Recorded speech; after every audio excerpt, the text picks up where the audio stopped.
Subscribe करिए rising Uttar Pradesh को और दबाइए इस बेल आइकन को ताकि आप पाएं यूपी की न्यूज अपने मोबाइल पर सबसे पहले। ठंड में इजाफा होने के साथ ही हवा में प्रदूषक तत्वों की मात्रा तेजी से बढ़ी है। हालात यह है कि मंगलवार की रात 10 बजे देश के सर्वाधिक प्रदूषित शहरों में जौनपुर पहले और बनारस दूसरे नंबर पर रहा। मंगलवार को AQI एयर की ओर से जारी देश भर की रियल टाइम रैंकिंग में जौनपुर 402 AQI और बनारस 384 AQI के साथ क्रमशः प्रथम और द्वितीय नंबर पर थे। मुख्यमंत्री योगी आदित्यनाथ पर अभद्र टिप्पणी करने के मामले में आम आदमी पार्टी के दिल्ली से विधायक सोमनाथ भारती जिला कारागार से रिहा हो गए। रिहाई के बाद विधायक ने भाजपा सरकार पर हमला बोलते हुए कहा कि यूपी में गलत देखूंगा तो बोलूंगा, सरकार मुझे जेल में रखे या फांसी पर चढ़ा दे, कोई फर्क नहीं पड़ेगा। सोमनाथ ने कहा कि योगी की संविधान में आस्था खत्म हो चुकी है, वह संवैधानिक मूल्यों को दरकिनार कर रहे हैं, तानाशाही के जरिए विपक्षियों का मुंह बंद करवाना चाहते हैं।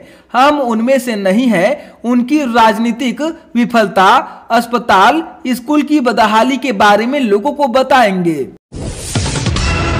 प्रदेश के विधान परिषद की पिक्चर गैलरी में विनायक दामोदर सावरकर का चित्र लगाए जाने को लेकर राजनीतिक संग्राम शुरू हो गया है। मुख्यमंत्री योगी आदित्यनाथ की मौजूदगी में विधान परिषद में पिक्चर गैलरी का शुभारंभ किया गया। इसके बाद वीर सावरकर के चित्र को लेकर कांग्रेस के MLC दीपक सिंह ने चित्र हटाए जाने को लेकर विधान परिषद सभापति को पत्र लिखा है। भाजपा के नेताओं ने वीर सावरकर को प्रेरणा का स्रोत बताया है। भाजपा नेता दयाशंकर सिंह के परिवार की महिलाओं पर अशोभनीय टिप्पणी करने के मामले में कुर्की के आदेश के बाद कोर्ट में पेश हुए पूर्व मंत्री नसीमुद्दीन सिद्दीकी और पूर्व मंत्री रामअचल राजभर को जेल भेज दिया गया है। MP MLA कोर्ट ने दोनों की संपत्ति कुर्क करने का आदेश दिया है। दोनों कोर्ट में पेश हुए थे, जहां से न्यायालय ने दोनों को जेल भेजने का आदेश दिया। नसीमुद्दीन सिद्दीकी, रामअचल राजभर ने MP MLA कोर्ट में सरेंडर के साथ अंतरिम जमानत की अर्जी डाली थी। कोर्ट ने अंतरिम जमानत की अर्जी खारिज कर दोनों को जेल भेज दिया। इटावा जिले के थाना बढ़पुरा क्षेत्र के अंतर्गत 4 वर्षीय मासूम के साथ हैवानियत का मामला सामने आया है। आरोपी युवक 4 वर्षीय मासूम के साथ दुष्कर्म की वारदात को अंजाम देकर मौके से फरार हो गया। परिजनों की सूचना पर पुलिस ने पीड़ित मासूम बच्ची को इलाज के लिए जिला अस्पताल में भर्ती करवाया है। वहीं पुलिस के बड़े अधिकारियों ने आरोपी को पकड़ने के लिए पुलिस की 3 टीमों का गठन किया है। वाराणसी के आदमपुरा कूड़ा घर के अंदर दर्जनों की संख्या में मृत गौवंशों का वीडियो सोशल मीडिया पर वायरल हो रहा है। जिम्मेदार अधिकारियों का मानना है कि पूरा मामला उनके संज्ञान में है। इसके पीछे कोल्ड वेब को वजह बताया गया है। मिर्जापुर जिले के विंध्याचल शिवपुर रामगया घाट के सामने गंगा नदी में 18 लोगों से भरी नाव पलट गई। सभी को बचा लिया गया है। नदी के किनारे हुए हादसे में 4 लोगों की हालत बिगड़ने पर स्थानीय स्वास्थ्य केंद्र में भर्ती कराया गया है। नाविकों की तत्परता से एक बड़ा हादसा टल गया। अस्पताल में पहुंचे नगर विधायक ने पीड़ितों का हाल जाना और समुचित इलाज का निर्देश दिया। गोंडा जिले में एक मेडिकल छात्र के अपहरण से हड़कंप मच गया है। BA-MS की पढ़ाई करने वाले छात्र गौरव हलदार सोमवार शाम से अपने हॉस्टल से लापता हैं। गौरव के परिजनों को अपहरणकर्ताओं ने फोन पर 70 लाख रुपए की फिरौती मांगी है। पीड़ित परिजनों ने इसकी शिकायत पुलिस से की है।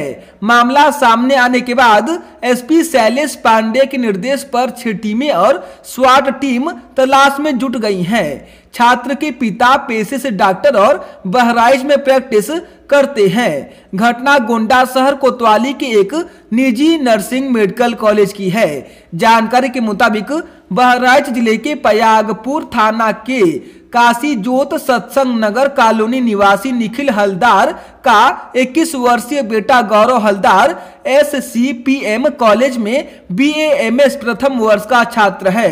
गौरव SCPM कॉलेज के हॉस्टल में रहता है। बताया जा रहा है कि गौरव ने अपनी मां से फोन पर बात किया था। शाम को उसका फोन नहीं मिला। आज उसके फोन पर एक अनजान कॉल आई और उसने 70 लाख रुपए की फिरौती मांगी है।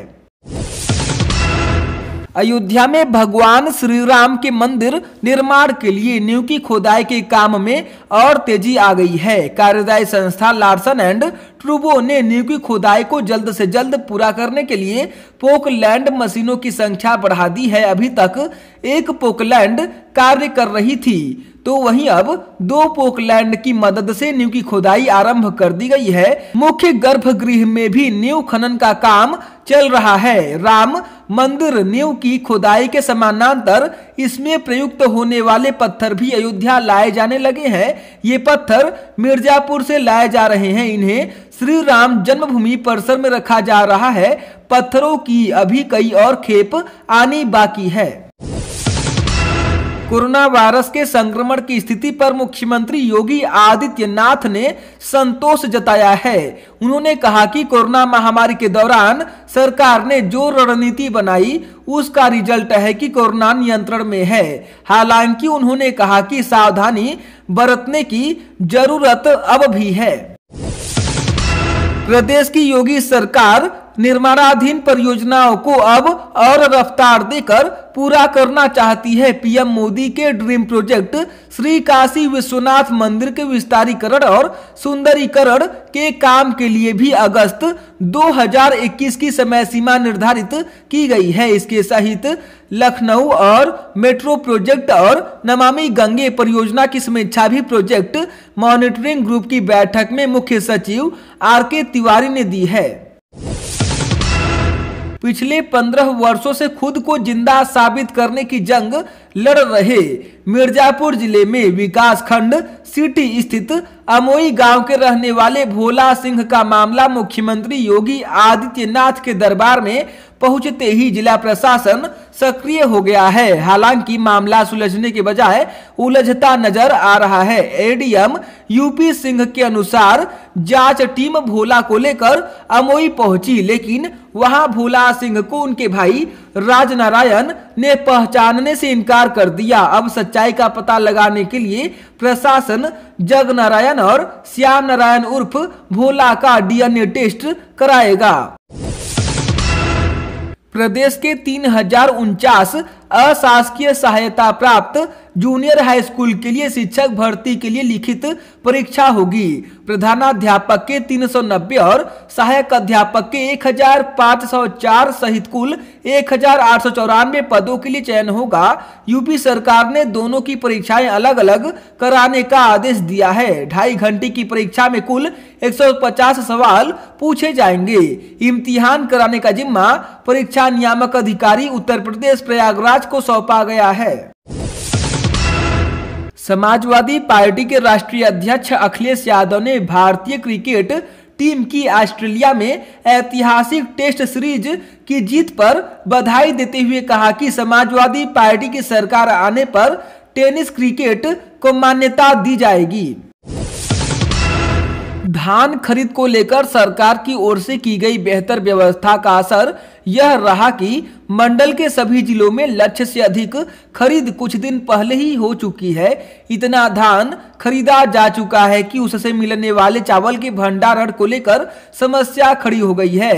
गोरखपुर मंडल के भारतीय खाद्य निगम यानी FCI के 9 में से 5 गोदाम पूरी तरह से फुल हो चुके हैं। जो गोदाम है भी उनमें करीब 22,000 मीट्रिक टन अनाज रखने की क्षमता रिक्त है और प्रतिदिन मिलों में 300 लाट यानी 18,000 मीट्रिक टन चावल निकल रहा है। हजारों मीट्रिक टन चावल के भंडारण का संकट गहराता जा रहा है। गोरखपुर के भैंसहा के बल्ली चौराहे पर देर रात बाइक सवार बदमाशों ने मेडिकल स्टोर संचालक को गोलियों से भून दिया। मौके पर ही उनकी मौत हो गई। मेडिकल स्टोर बंद कर वह घर लौट रहे थे। उनकी हत्या क्यों और किसने की यह जानकारी नहीं हो पाई है। डीआईजी एसएसपी ने मौके पर पहुंचकर घटना की जानकारी ली। क्राइम ब्रांच के साथ ही खोरया 12 पुलिस हत्यारों की तलाश में लगी है। बिकरू कांड के आरोपित अमर दुबे की पत्नी मामले की सुनवाई अब 28 जनवरी को होगी। आरोपित व बचाव पक्ष के अधिवक्ता किशोर न्याय बोर्ड नहीं पहुंचे, जिससे तारीख बढ़ाई गई है। मैच जीतने के बाद शिखर देर शाम बनारस पहुंचे। बाबा काल भैरव और काशी विश्वनाथ मंदिर में दर्शन पूजन किया और आशीर्वाद लिया। सप्त ऋषि आरती खत्म होने के ठीक बाद शिखर श्री काशी विश्वनाथ मंदिर पहुंचे। इस दौरान मास्क और कंबल से मुंह ढककर उन्होंने पहचान छिपाने का पूरा प्रयास किया। सिद्धार्थनगर जनपद के इटवा थाना अंतर्गत आईटीआई के निर्माणाधीन भवन के प्रथम तल से 16 वर्षीय छात्र विकास गुप्ता का शव बरामद हुआ। उसकी धारदार हथियार से गला रेत कर हत्या कर दी गई। मृतक इटवा स्थित माता प्रसाद जायसवाल इंटर कॉलेज में 11वीं कक्षा में पढ़ता है, जो कल से ही गायब था। अमेजन प्राइम वीडियो पर रिलीज सैफ अली खान अभिनीत वेब सीरीज तांडव में देवताओं की छवि खराब करने को लेकर लोगों में रोष बढ़ता ही जा रहा है। इसको लेकर प्रदेश के कई जिलों में जुलूस, नारेबाजी, पुतला दहन और प्रदर्शन हुए।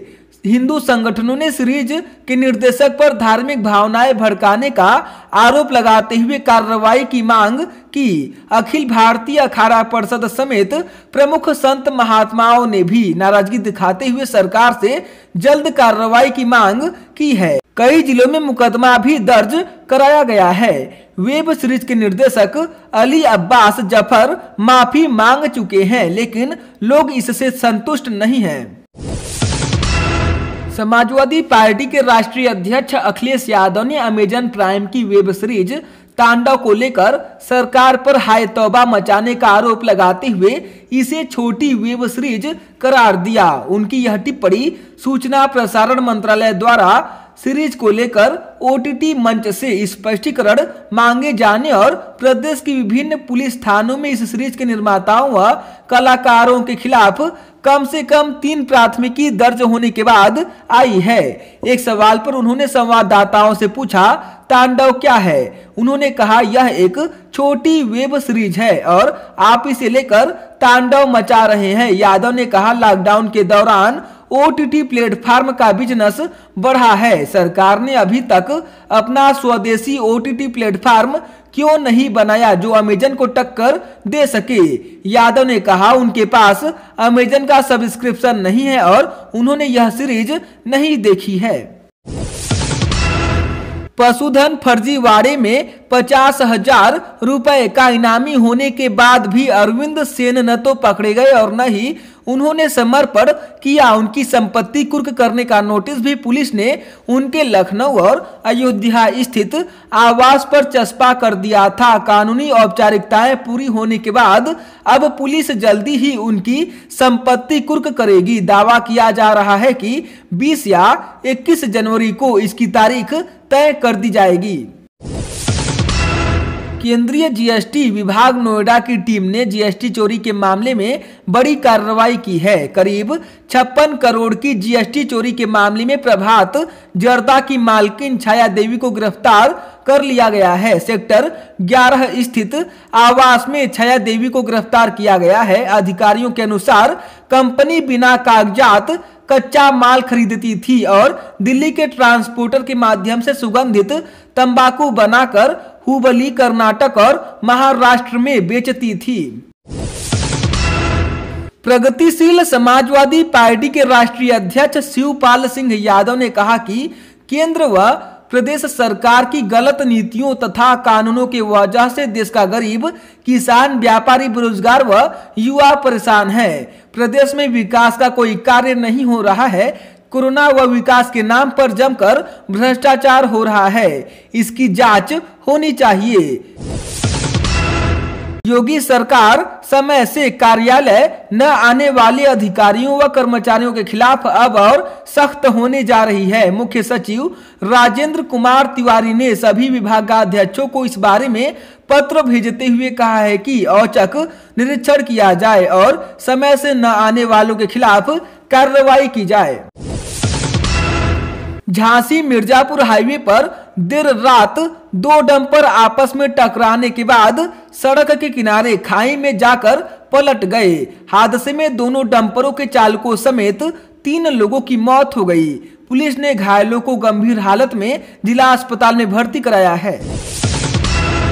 आजमगढ़ जिला कारागार में बंद 4 शातिर अपराधी गैर जनपद स्थानांतरित किए जाएंगे। इसमें अजित हत्याकांड में नामजद अखंड प्रताप सिंह भी शामिल है। इसके अलावा 3 अपराधी कुख्यात ध्रुव कुमार सिंह उर्फ कुंटू के खास सहयोगी हैं। शासन ने प्रशासनिक आधार पर इन्हें दूसरे जनपद स्थानांतरित करने का फरमान जारी किया है।